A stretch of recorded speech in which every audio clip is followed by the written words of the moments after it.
brothers, sisters, and seekers, every tribe, nation, and tongue. This isn't going to be long. It's just something I'm thinking about, so I wanted to talk about it really quickly.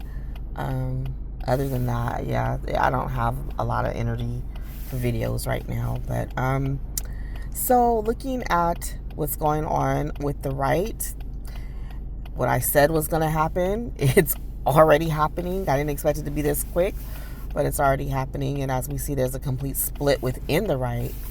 And all of this is coming from, this is more spiritual than it is natural. They're looking at it from a natural standpoint, of course, and they're thinking of every reason under the sun why they're splitting apart. But really, it's all due to racism. That's what it boils down to. Because they just couldn't get that under check. Like get that in check. I keep saying under check. They couldn't get that in check. And so it has split their party. But they also again they think it's for they'll speak on everything but that. They'll speak on everything but that. And this is exactly why they are going to the power. Like I said, the kingdom is going to be handed over to someone else yet again, as it was with Saul. And because there's still no honesty going on here. There's no okay, let's really look at what we based ourselves on and who is in our ranks, who's with us. What have we done that is not pleasing to God? I suspect they're just not going to do that. And even with the true Christians who are in the right, I don't see them addressing it really either. Well, a few addressed. Okay, as we know, there are some who have addressed it when it hit them, when it came to their door. Then it was like, wait a minute, this racism. But it's been like that. That has been their racism has been their major flaw. And in allowing racist rhetoric to just reign supreme has been their major flaw. Okay, but right now what's going on with the split, it's basically just coming down to, it's kind of coming down to the more radicalized races versus the more normal races, right? Your normal kind of, a little less overt. It's slightly covert. I won't say completely covert. They're all pretty open with it to some extent. But then there's some that are just radicalized with it, right? So they're splitting because of that, and they're like I said, so the normal races are kind of like, hey, we got our limits here, right? Whereas the radicalized races are like, no, this is what we voted for. This is what you're here for. And they're very upset with President Trump because those things aren't happening. And I said that also. That was the other thing I said. I said, I don't think that man's heart is black like a lot of people think, or that he's just some hardcore racist or anything like that. But I do think he has a lot of manipulators around him and users. I said that, right? And that's coming to the forefront also because they're not getting what they wanted. The really radicalized racists aren't getting what they wanted, and they're ticked right now. They're mad, right? And one of those that's kind of leading this charge is little Mr. Nick Fuentes. I want to talk about him in a second, but like I said before, yes, the more radicalized of them are now upset because they're not getting what they wanted out of the party. And like I said, I had mentioned this before too, that they thought he was their guy. That's what I said. I said, pray for him every day, pray for him, that he makes the wise decisions, that he makes the right decisions.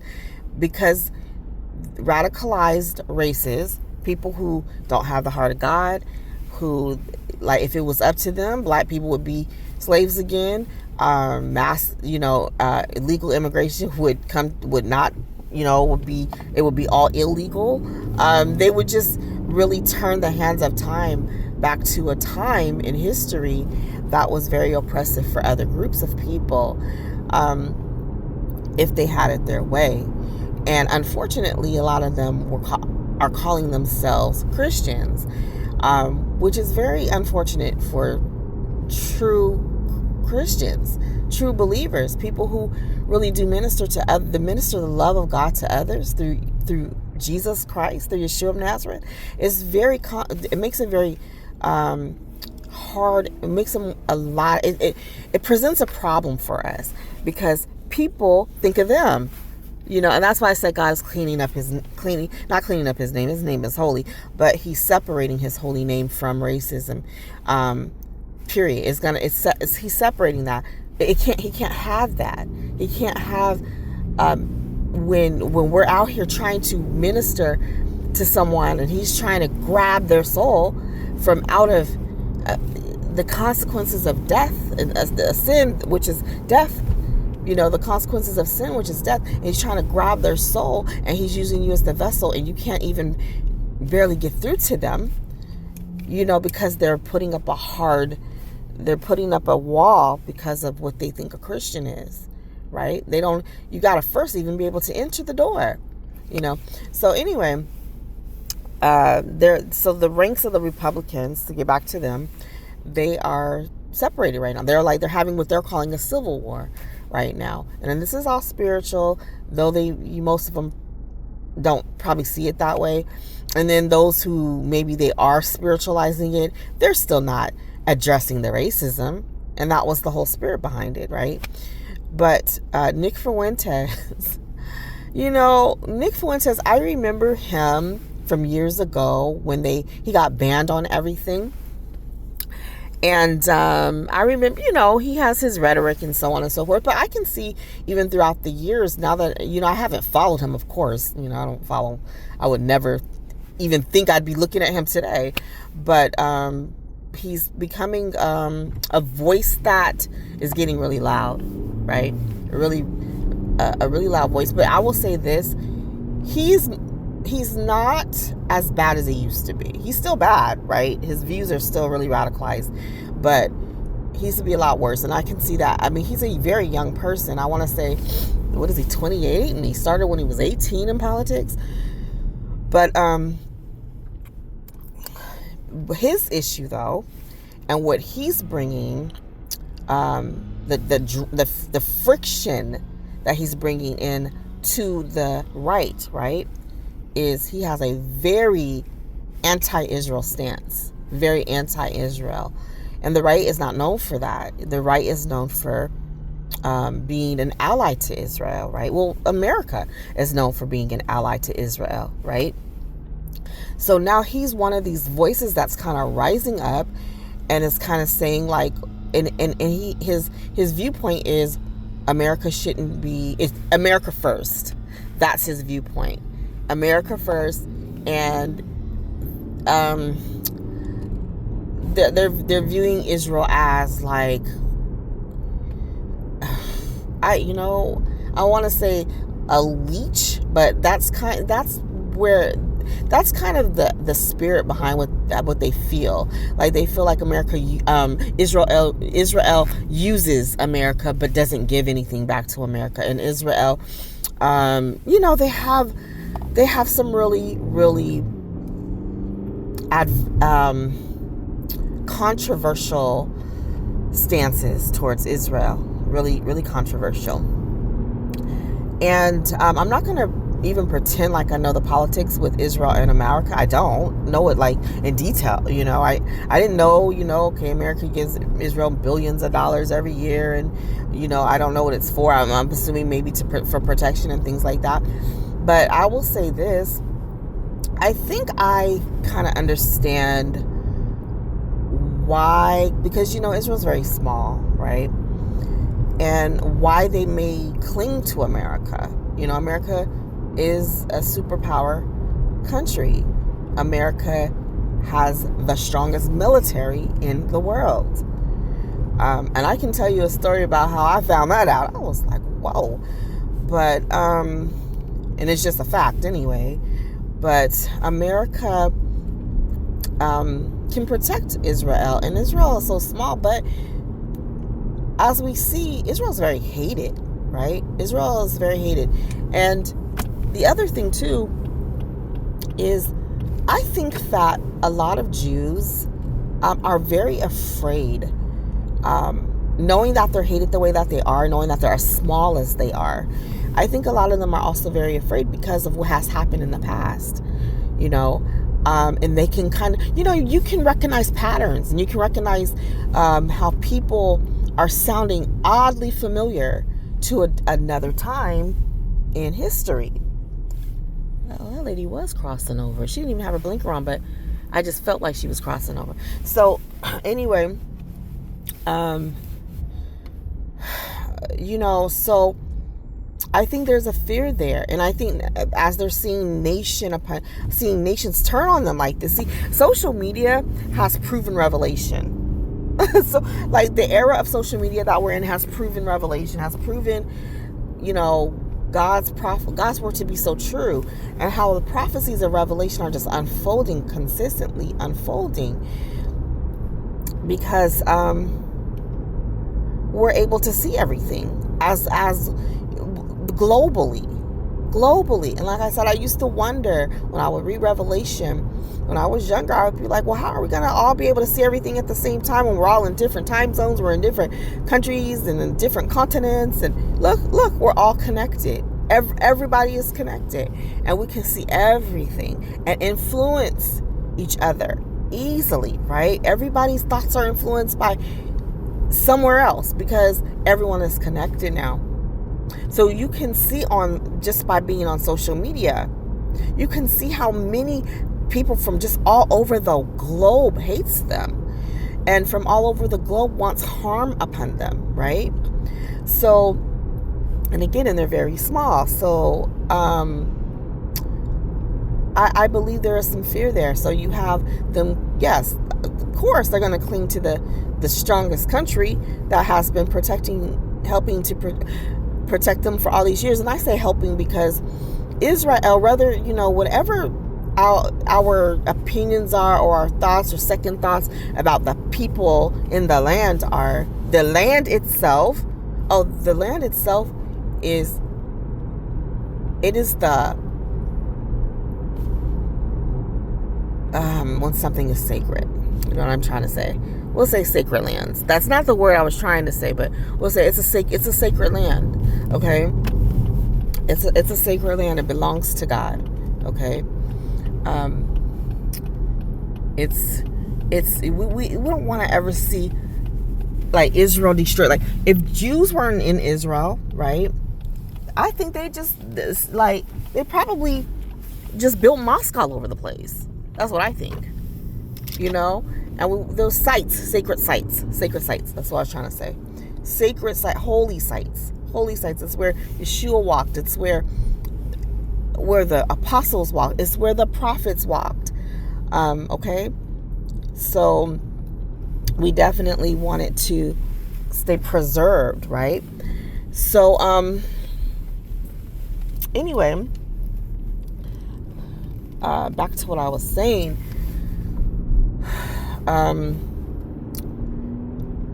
So there, I think that's why they cling to America. America is a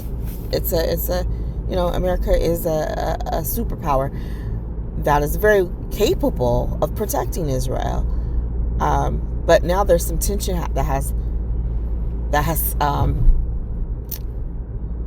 that's coming. It's sprouting. There's this tension that's, just like the Bible says, the tongue, it can light up a fire.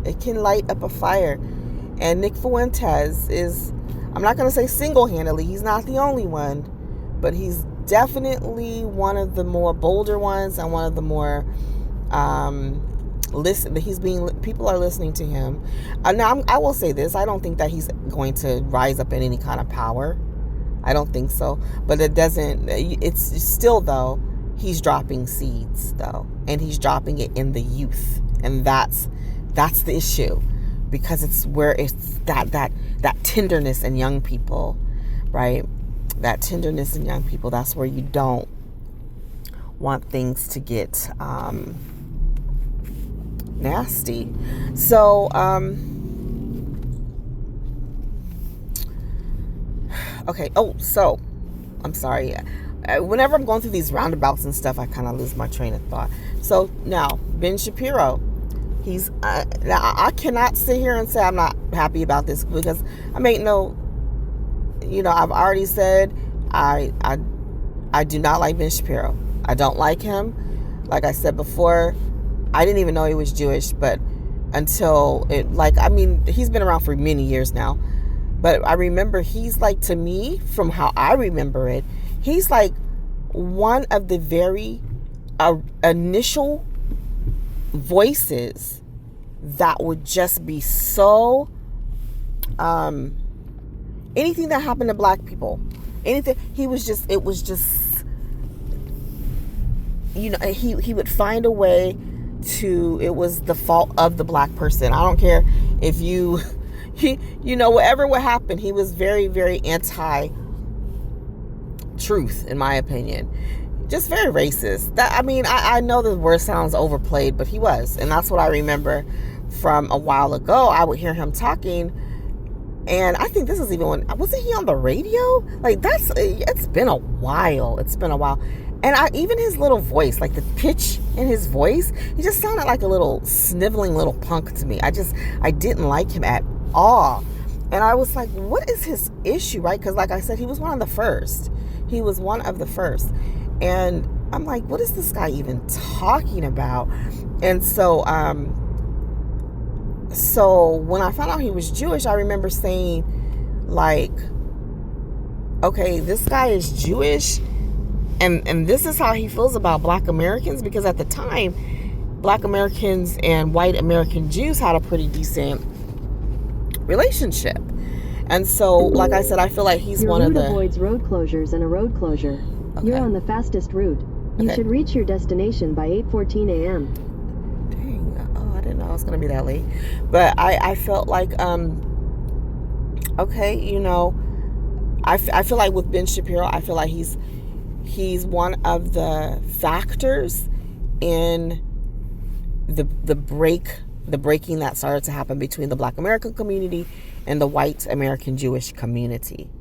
Because it wasn't like that before, at least not to my knowledge. There was a pretty, decent relationship, working together, getting things done, whatever. And I felt like he really is a voice in kind of watching that fall apart. And I think he has a lot to do with it. So to see this backlash on him, I'm not moved at all. Like I said, you reap what you sow. So, that's how I feel about Ben Shapiro. He's reaping what he's sown, because I'm talking about everybody's turning on him too.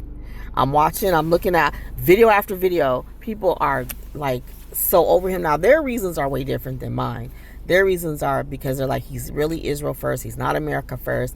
He really needs to go back to his true country where his true heart is, blah, blah, blah. So, they're on the whole hate Israel train or bandwagon. I'm not on that, but I don't like him for other reasons. And God's word is true. You reap what you sow. You reap what you sow. So be careful how you treat people. Be careful what you do. Be careful what seeds you put out there, because that stuff will come right back for you. Because right now, I know he's trembling in his boots to see this especially like I said, with the young people, this turn on Israel, So anyway, and but my whole point, though, I want to say is, yes, we're seeing this split with the right. We're seeing what's going on.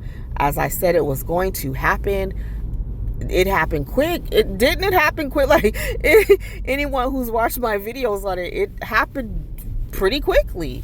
But I knew it was coming. But as for in 800 feet, turn right onto 112th Street Southwest. You playing with me? I gotta get this together. I don't know what it is where I don't know. Not like I don't come to this place every single week. For right now anyway. And I still get lost. And I live out here. But oh goodness. Anyway, Nick Fuentes, though, yeah, he's definitely becoming a leading voice on the radicalized right. And I guess too, they're, like I said, they're very angry with the President Trump and the Trump administration. It just ain't enough racism for them. It's not enough, they not, because they want it to be where, again, like I said, he's another, what's really weird about Nick Fuentes too? Really, really, it's very, very, it's such a identity crisis that this young man has, because he's actually Mexican. He is Mexican. And, the last name kind of gives it away a little bit. You never know, because Spanish people are originally Europeans, so you never know. But he's Mexican, but for a while he was calling himself Italian, but he's not Italian. He's Mexican, unless he's Mexican and Italian. Could be. Maybe that's why he looks how he looks. But anyway, the fact of my whole point is, sir, you're not an Anglo-Saxon Protestant white male. That's not what you are, and he's one of these voices trying to lead the charge in being a major, like, whites first, whites only white male, type of icon, if you will, or talking head, if you will. I won't say icon. And it's like, but you're not even that. You're not even that thing. It's really weird. But he looks white visually. But yeah, anyway, so I don't think that he's going to rise to like any kind of major power or anything like that. No, that's not going to happen. But he is dropping seeds. He is dropping seeds. And again, it's within the hearts of the young people. So it's still dangerous, no matter how you look at it. And it's still dangerous in that regard. In a quarter mile, at the traffic circle, take the first exit onto Veterans Drive Southwest. But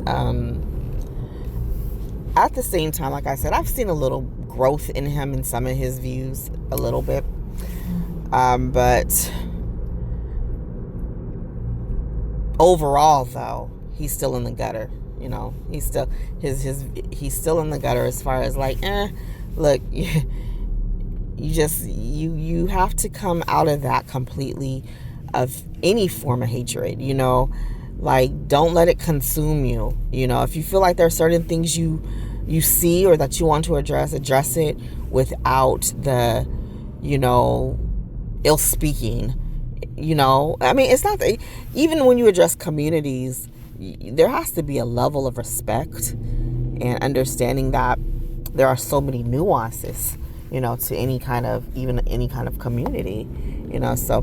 But anyway, I just wanted to speak on that. And this place has way too many circles. Exit the traffic circle onto Veterans Drive Southwest. All right, I'll talk to you guys later. In 800